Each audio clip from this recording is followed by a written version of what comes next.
ओ चौधरी कता हिँड्यो बन्दिर म कता हिँड्नु नि यहाँ ओल्लारे पल्लारे सबैले रङ लगाइसके आफ्नो घरमा रङ लाउनै पाइएन रङ लाउने मान्छे भन्दैन खेततेरीका रङ लाउने मान्छे खोज्दै हिँड्नै पर्दैन नि म उहाँ चाहिँ त्यो चाइनाको बेइजिङ छैन बेइजिङको त्यो ठुलो चाहिँ मलाई रङ लाउने मान्छे भयो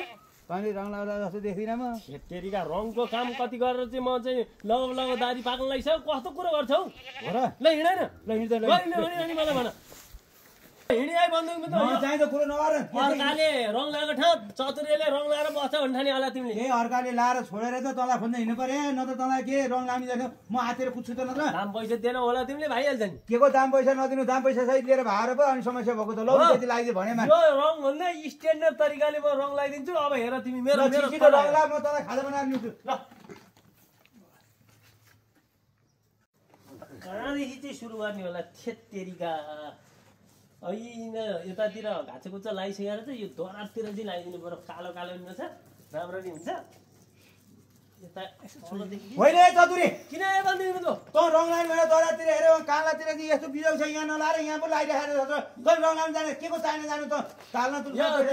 दराज कालो कालो रहेछ यसलाई नि रङ ल्याउने भने पर्दैन पर्दैन छोडिदिए तैँले रङ लाउने भने छोडिदिए अब कहाँ चाहिँ खोज्ने गुरुको गए छोडिदिए लाउँछु के लाउँछु तैँ लाउँदैन तैँले लाउने भए यस्तो हुन्छ मलाई त्यहाँ गुरुकै कस्तो स्पेसल पारेर लगाइदिनु नि यिनले दाम जाने मान्छे चिनेन नि यिनले आफू पनि उस्तै कस्तो मान्छेलाई रङ लाउने त्यो नापेर हिँड्यो पैसा पनि लाउँथ्यो चतुरीले फुइँ लगाएर लाउँछु भनेर बुरुस मात्रै हल्लाएर त्यसले रङ लाउनु अब मलाई त रङ लाउने मान्छे त अर्को खोज्न हिँड्नु परिहाल्यो नि के चाहिँ गर्नु अहिलेसम्म त आनन्द थियो अर्काले रङ लगाइदिएपछि आफूलाई पनि रङ लाउनु हतार कति भएको अब जान्छु अर्कोलाई भन्न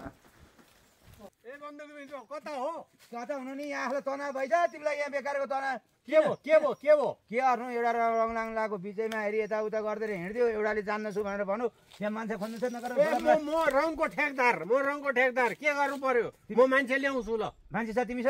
त्यसो भए तुरुन्तै मलाई मान्छे ल्याइदियो नि त मेरो त समस्या भयो कति गर्नु परिन्छ के गर्नु परिन्छ कति पैसा दिन्छौ 2 कोठाको रङ लाउनु छ रङ सहित म 20,000 रुपियाँ दिन्छु ल हुन्छ भने 25 देऊ न ल 25 तिमीलाई ल्याइदिन्छु म ल्याइदिन्छु ल म ढुक्क भएर पक्का ल ल ल म ल्याइदियो है म अहिले हिँडेँ ल ल होइन त्यो सिरे मान्छे इमानदारी जस्तो लाग्थ्यो मान्छे त ल्याउँछु भन्थ्यो यसरी मान्छे ल्याउँदैन के तालको मान्छे रहेछन् ती हेत्तेरिखा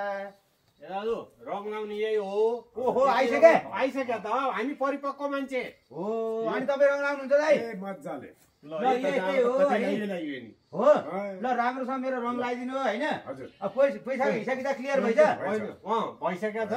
20,000 पाउनुहुन्छ तपाईँले त्यो रङ लगाइदिनुहोस् राम्रो रङ लगाइदिनुहोस् उहाँलाई चित्त बुझाइदिनुहोस्